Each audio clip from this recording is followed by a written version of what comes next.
Hi, ഇന്നത്തെ video വയറിന് വേണ്ടിയിട്ടുള്ളത് തന്നെയാണ്. അപ്പോൾ നമുക്ക് വയറ് മാത്രം കുറച്ചാൽ മതി എന്ന് ആഗ്രഹിക്കുന്നവർക്ക് വേണ്ടിയിട്ടുള്ളതാണ് കേട്ടോ. അതായത് ബാക്കി ബോഡി പാർട്സ് ഒന്നും മെലിയണ്ട, വയറ് മാത്രം കുറയ്ക്കണം എന്നുള്ളത്. അപ്പോൾ ഞാൻ ഇന്ന് സ്റ്റിക്ക് വെച്ച് കാണിക്കുന്നൊരു വർക്കൗട്ട് കാണിക്കുന്നുണ്ട് കേട്ടോ അതിൽ. അപ്പോൾ നമ്മൾ ചില കാര്യങ്ങൾ മനസ്സിലാക്കി ചെയ്യുന്നതാണ് എപ്പോഴും നല്ലത് കേട്ടോ. അതുകൊണ്ട് തന്നെ ഈ ഇൻട്രൊഡക്ഷൻ സ്കിപ്പ് ചെയ്തിട്ട് വർക്കൗട്ട് കാണാൻ നിൽക്കേണ്ട കേട്ടോ.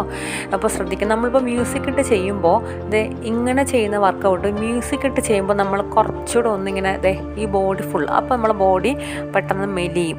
ഓക്കെ, കാരണം നമ്മുടെ വയറ് പോലെയല്ല നമ്മളെ ബോഡി പാർട്സ് എന്ന് പറയുന്നത്. ബാക്കി ഭാഗങ്ങളെന്ന് പറഞ്ഞാൽ പെട്ടെന്ന് മെലിയും നമ്മൾ. അപ്പോൾ മ്യൂസിക് ഇട്ട് ചെയ്യുമ്പോൾ നമ്മൾ കുറച്ചുകൂടി നമുക്കറിയില്ല നമ്മൾ എത്രത്തോളം ഇങ്ങനെ കുലുങ്ങുന്നെന്ന് നമുക്കറിയാൻ പറ്റില്ല. അപ്പോൾ അതുകൊണ്ട് തന്നെ നമ്മൾ ബോഡി ബാക്കിയുള്ള ഭാഗം മെലിഞ്ഞ് പോവും, വയറ് കുറയും. അപ്പോൾ നിങ്ങൾ മനസ്സിലാക്കാം, നമ്മൾ ഒത്തിരി കഷ്ടപ്പെട്ടാൽ മാത്രമേ നമ്മുടെ വയറ് കുറയുള്ളൂ.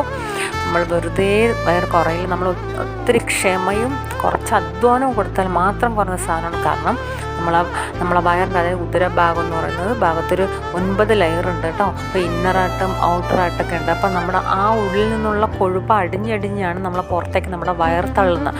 അപ്പോൾ തന്നെ നിങ്ങൾക്ക് മനസ്സിലാക്കാൻ പറ്റും എത്രത്തോളം കൊഴുപ്പ് നമ്മുടെ ഉള്ളിലോട്ട് കയറിയിട്ടുള്ളത്. അപ്പോൾ അത് നിങ്ങൾ നന്നായിട്ട്, അതിനെല്ലാം നമ്മൾ ഈ വർക്കൗട്ട് ചെയ്താണ് എരിച്ച് കളയുന്നത്, നമ്മൾ കട്ട് ചെയ്ത് കളയുകയല്ല. അപ്പോൾ അതിന് നമ്മൾ ഒത്തിരി ക്ഷമയോടെ ചെയ്താലേ പറ്റുള്ളൂ.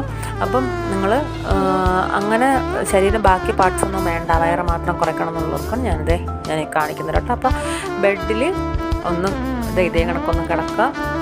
എന്നിട്ട് സ്റ്റിക്ക് പിടിച്ചിട്ട് ചെയ്യട്ടോ. ഇതേപോലെ കണ്ടോ, കിടന്നിട്ട് ഇതേപോലെ സ്റ്റിക്ക് പിടിക്കുക. അപ്പോൾ ആ സ്റ്റിക്കിൽ നമ്മൾ കാല് ഉയർത്തി മുട്ടിക്കുകയാണ് ചെയ്യൽ കേട്ടോ. അപ്പോൾ നിങ്ങൾക്കിപ്പോൾ സ്റ്റിക്കിൽ അത്രയും മുട്ടിക്കാൻ പറ്റുന്നില്ല എന്നും പറഞ്ഞിട്ടൊന്നും യാതൊരു വിഷമവും വേണ്ട. ഫസ്റ്റ് ചെയ്യുമ്പോൾ നിങ്ങൾക്ക് പറ്റുന്ന രീതിയിൽ കാല് ഉയർത്തിയാൽ മതി. അതിൽ കൊണ്ട് മുട്ടിച്ചാലേ ശരിയാവുള്ളൂ എന്നങ്ങനെയല്ല. കാരണം തുടക്കക്കാർ ചെയ്യുമ്പോൾ അത് മുട്ടണമെന്നില്ല. പിന്നെ ശ്രദ്ധിക്കുക, ശ്വാസം പിടിച്ചുകൊണ്ട് വേണം ഈ കാല് ഉയർത്താൻ. എങ്കിൽ മാത്രമേ നമ്മൾ വിചാരിക്കുന്ന ലെവലിലേക്ക് കാല് ഉയരത്തുള്ളൂ. അത് നമ്മൾ ഒത്തിരി ബുദ്ധിമുട്ടിയാൽ മാത്രമേ നമ്മുടെ വയറിൻ്റെ വർക്കിങ് ശരിക്കും നടക്കുള്ളൂ വർക്കൗട്ട് ചെയ്യുമ്പോൾ. പിന്നെ അതിനുശേഷം അത് കുറച്ച് ചെയ്യുക. അതിനുശേഷം ഞാൻ പിന്നെ കാണിക്കുന്നുണ്ട് ഇതേ കണക്ക് കണ്ടോ. അപ്പോൾ ഞാനിതിലൊരു 4 or 5 വർക്കൗട്ട് കാണിക്കുന്നുണ്ട്. ഇത് ഒരു 4 ചേർത്ത് ചെയ്യുക. അതിനുശേഷം വീണ്ടും സ്റ്റാർട്ടിങ് വീണ്ടും ആ സ്റ്റിക്ക് എടുത്ത് വെച്ചിട്ട് ആ രീതിയിലാണ് ഞാൻ അതിൽ കാണിക്കുന്നത് കേട്ടോ. ഇതേപോലെ ചെയ്യുക. ഇനി ഇതിൽ 1 കാല് വെച്ചിട്ട് ഇതേ കണ്ടോ. ഞാനിപ്പോൾ ഇത് വീഡിയോ ലെങ്ത് ആവണ്ടെന്ന് വെച്ചിട്ട് വളരെ കുറച്ച് നിങ്ങൾക്കൊന്ന് മനസ്സിലാക്കാൻ വേണ്ടിയിട്ടാണ് ഞാൻ കാണിച്ചിരിക്കുന്നത്. ഒന്നുകിൽ നിങ്ങൾക്ക് ഇത്ര എടുക്കാൻ പറ്റുള്ളെങ്കിൽ നിങ്ങൾ ഇത്ര എടുത്താൽ മതി തുടക്കത്തിൽ. പോകെ നിങ്ങൾക്ക് ഇതിൻ്റെ എണ്ണം കൂട്ടിയെടുക്കാം കേട്ടോ. അതിനൊന്നും ഒരു കുഴപ്പമില്ല. എന്നിട്ട് നെക്സ്റ്റ് വരുന്ന കാല് ഉയർത്തലാണ് കേട്ടോ. ഇതും നമ്മൾ ആ സ്റ്റിക്കിന് നമ്മൾ എങ്ങനെ ഉയർത്തി അത് കണക്കിന് ശ്വാസം പിടിച്ച് വേണം ഉയർത്താൻ. നിങ്ങൾക്കിപ്പോൾ ഇത്രയും ഉയർത്താൻ പറ്റുന്നില്ല എന്ന് പറഞ്ഞിട്ട് കുഴപ്പമില്ല. ജസ്റ്റ് കാലിലൊന്ന് ടച്ച് ചെയ്ത് കൊടുക്കുക, ഒരു സപ്പോർട്ടിന് വേണ്ടിയിട്ട്. എന്നിട്ട് കൈ ഒന്ന് വിട്ടുക. അപ്പോൾ ശ്വാസം പിടിച്ചാൽ മാത്രമേ ആ കാലവിടെ നിൽക്കുള്ളൂ. നമ്മൾ ശ്വാസം വിടുമ്പോൾ കാൽ തന്നെ താഴോട്ട് പോകും. അതുകൊണ്ട് മാക്സിമം ശ്വാസം നമ്മൾ പിടിച്ച് വെക്കുക. അപ്പോൾ ഒരുപാട് സമയം ചെയ്യണമെന്ന് ഞാൻ പറയില്ല. ഫസ്റ്റ് ചെയ്യുമ്പോൾ ഇത്ര വെക്കണം, അത്ര ചെയ്താൽ മതി നിങ്ങൾ. അപ്പോൾ എപ്പോഴും ശ്രദ്ധിക്കുക, അത്ര ഉയർത്തിയാലും ശ്വാസം പിടിച്ച് തന്നെ ചെയ്യട്ടോ. എന്നിട്ട് മെല്ലെ നമ്മൾ ഉയർത്തി കൊടുക്കുക. എന്നാൽ ബോഡിക്ക് നല്ല റിലാക്സ് കൊടുക്കുക. നല്ല രീതിയിൽ നമ്മൾ റിലാക്സ് കൊടുത്ത് വേണം എപ്പോഴും ചെയ്യുക കേട്ടോ. അതും ശ്രദ്ധിക്കുക. വെറുതെ നമ്മളിങ്ങനെ ഒറ്റയടിക്ക് ഇതാക്കുക എന്നുള്ള രീതിയിലൊന്നും ചെയ്യാൻ നിൽക്കേണ്ട. അതിനുശേഷം ഇതേ കണക്ക് കാലൊന്ന് കുത്തിർത്തുക. നമ്മുടെ വയറിൻ്റെ കുഴപ്പം, നമ്മളെ സൈഡ് ഫാറ്റും നന്നായിട്ട് കുറയണം അല്ലേ. നമ്മൾ ഇത് ചെയ്യുമ്പോൾ ഈ സൈഡ് ഫാറ്റിൻ്റെ കൂടെ തന്നെ വയറിൻ്റെ ആ ഭാഗം നന്നായിട്ട് വലിഞ്ഞ് വരും. ഇതേപോലെ ഒന്ന് ശ്രദ്ധിക്കുക എന്ന് പറഞ്ഞാൽ ഈ 2 കാലും തമ്മിൽ ടച്ച് ചെയ്യേണ്ടത് ഇതേപോലെയാണ് വയ്ക്കുക. അതുകൊണ്ട് ഒരു കാലിൻ്റെ പുറത്ത് ഒരു കാലുകൊണ്ട് വയ്ക്കരുത് കേട്ടോ. അങ്ങനെ മാറ്റി വേണം വയ്ക്കാം. പിന്നെ നമ്മൾ മുട്ട എങ്ങോട്ടാണോ വളഞ്ഞിരിക്കുന്നത് അതിൻ്റെ ഓപ്പോസിറ്റ് വേണം നമ്മൾ ഫേസ് കൊടുക്കാനായിട്ട്. എങ്കിൽ മാത്രമേ ആ ഭാഗം നന്നായി തിരിയുള്ളൂ. അപ്പോൾ മുട്ട നമ്മൾ ചുവരിൻ്റെ ഭാഗത്തോട്ട് മടക്കുമ്പോൾ ഫേസ് നേരെ ഓപ്പോസിറ്റ് ആയിരിക്കണം. അത് മാത്രം ശ്രദ്ധിക്കുക കേട്ടോ. ഇതേ കണക്ക് ചെയ്യുക. ഇങ്ങനെ വരില്ല കേട്ടോ ഒരിക്കലും. ഇതുപോലെയാണ് വരേണ്ടത് കേട്ടോ. ഇങ്ങനെ ചെയ്യുക. പിന്നെ വീണ്ടും ബോഡിക്ക് റിലാക്സ് കൊടുക്കുക. അതിനുശേഷം വീണ്ടും നമ്മൾ സ്റ്റിക്ക് എടുത്തുകൊണ്ട് വീണ്ടും സ്റ്റാർട്ട് ചെയ്യുക. നമ്മൾ ആദ്യം ചെയ്ത് എന്താണോ അത് വീണ്ടും സ്റ്റാർട്ട് ചെയ്യുക കേട്ടോ. ഇതിപ്പോൾ 2ാമത്തെ തവണ ഞാൻ കാണിക്കുന്നത് ജസ്റ്റ് നിങ്ങൾക്കൊന്ന് അതാണ് ചെയ്യേണ്ടതെന്ന് അത്രയും ഞാൻ കാണിക്കുന്നുള്ളൂ കേട്ടോ.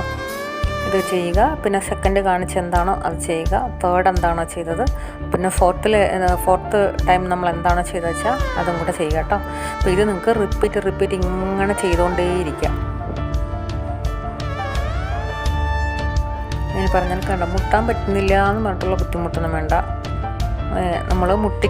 നമ്മൾ ചെയ്യുന്ന വർക്കൗട്ട് നമ്മുടെ എഫർട്ട് അനുസരിച്ച് നമുക്ക് അതിൽ ചേഞ്ച് ഉണ്ടായിക്കോളും. അപ്പം നമ്മൾ ആ കാലൊക്കെ ഉയർത്തുന്നത് മാക്സിമം അതിനാണ് നമ്മൾ സ്റ്റിക്ക് പിടിക്കുന്നത്. കാരണം നമ്മുടെ ആ ലെവൽ അറിയണ്ടേ നമുക്ക്. കാല് മുട്ടിക്കുന്ന നമ്മൾ എത്രത്തോളം ഉയർത്താൻ പറ്റുന്നുണ്ട്, എത്രത്തോളം പറ്റുന്നില്ല, അതൊക്കെ നമുക്ക് മനസ്സിലാക്കാൻ പറ്റണം. നമ്മുടെ ബോഡിക്ക് ഉണ്ടാകുന്ന ഫ്ലെക്സിബിലിറ്റി അനുസരിച്ചാണ് നമ്മളെ കാല് ഉയരുന്നത്. അതായത് നമ്മൾ ഈ വർക്കൗട്ട് തുടർച്ചയായിട്ട് ചെയ്യുമ്പോൾ നമ്മളെ ബോഡിക്ക് ഉണ്ടാകുന്ന ചേഞ്ച് അനുസരിച്ചാണ് നമ്മുടെ ഈ സ്റ്റിക്കിൽ നമ്മൾ ടച്ച് ചെയ്യുന്നത് കേട്ടോ.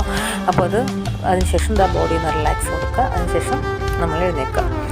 ഇനി ഞാൻ പറയുന്നത് ഇതാണ് ലാസ്റ്റ് ഞാൻ പറയാമെന്ന് പറഞ്ഞ വീഡിയോ. ഇത് ഞാൻ ഒരു മ്യൂസിക് ഇട്ട് ചെയ്തിട്ടുണ്ട്. മ്യൂസിക് ഇട്ട് ചെയ്യുമ്പോൾ സ്വാഭാവികമായിട്ട് നമ്മളെ ബോഡി ഒന്ന് നന്നായിട്ട് ഇങ്ങനെ അനക്കിയിടും. അതൊന്നും വേണ്ട, നിങ്ങൾക്ക് വയറ് മാത്രം കുറച്ചാൽ മതി. എന്നുണ്ടെങ്കിൽ അനങ്ങാണ്ട് ഇതേപോലെ ഇതുപോലത്തെ സൈലൻ്റ് മ്യൂസിക് ഇട്ടിട്ടേ ഇതേപോലെ നിന്നിട്ട് ചെയ്യുക. വയറ് മാത്രം ലക്ഷ്യം കൊടുക്കുക. ഇതേ കണക്ക് ചെയ്യുക കേട്ടോ. നിങ്ങൾക്ക് കാല് എത്രത്തോളം നിങ്ങൾക്ക് ഉയർത്താൻ പറ്റുമോ അത്രത്തോളം നിങ്ങൾക്ക് അതിൻ്റെ ഉപയോഗം കൊടുക്കുക. അത് ഇങ്ങനെയൊന്നും ചെയ്യാൻ നോക്കരുത് കേട്ടോ. ബോഡിയൊക്കെ നല്ല സ്ട്രെയിറ്റ് പിടിക്കുക, കാല് നിന്നിട്ട് ഉയർത്തുക. നിങ്ങളുടെ വയറാണ് നിങ്ങളുടെ ലക്ഷ്യം, അത് വെച്ച് തന്നെ ചെയ്തോളൂ കേട്ടോ. അതിൻ്റെ റിസൾട്ട് നിങ്ങൾക്ക് ഉണ്ടാവും. ഓക്കെ, അപ്പോൾ ചാനൽ ആദ്യമായിട്ട് കാണുന്നവർ സബ്സ്ക്രൈബ് ചെയ്യുക, ലൈക്ക് ചെയ്യുക, ഷെയർ ചെയ്യുക. മറ്റുള്ളവർക്കൂടെ അവരും കൂടെ ഒന്ന് കാണട്ടെ. അപ്പോൾ ഒന്ന് മനസ്സിലാക്കുക, നമ്മൾ ഒത്തിരി എഫർട്ട് എടുക്കുക മാത്രം നമ്മളെ വയറ് കുറയുള്ളൂ. അതൊക്കെ മനസ്സിലാക്കിയിട്ട് നിങ്ങൾ ചെയ്യാൻ ശ്രമിക്കുക. പിന്നെ ഫുഡ് കൺട്രോൾ എടുക്കുക. വ്യായാമം മാത്രം ചെയ്തിട്ട് കാര്യമില്ല. ഇഷ്ടപ്പെട്ട ഭക്ഷണം അളവ് കുറച്ച് കൊണ്ടുവരിക. കൊഴുപ്പ് കുറഞ്ഞ ഭക്ഷണം മാറ്റി പ്രോട്ടീൻ കൂടുതലുള്ള ഭക്ഷണങ്ങൾ ശീലിക്കുക. അപ്പോൾ എന്നിട്ട് ഇത് കൃത്യമായിട്ട് ചെയ്തോളൂ. നിങ്ങൾക്കുണ്ടാകുന്ന വ്യത്യാസം നിങ്ങൾക്ക് തന്നെ മനസ്സിലാക്കാൻ പറ്റും. Okay, thank you. മനസ്സിലാക്കി ചെയ്തോളൂ കേട്ടോ. ഓക്കെ.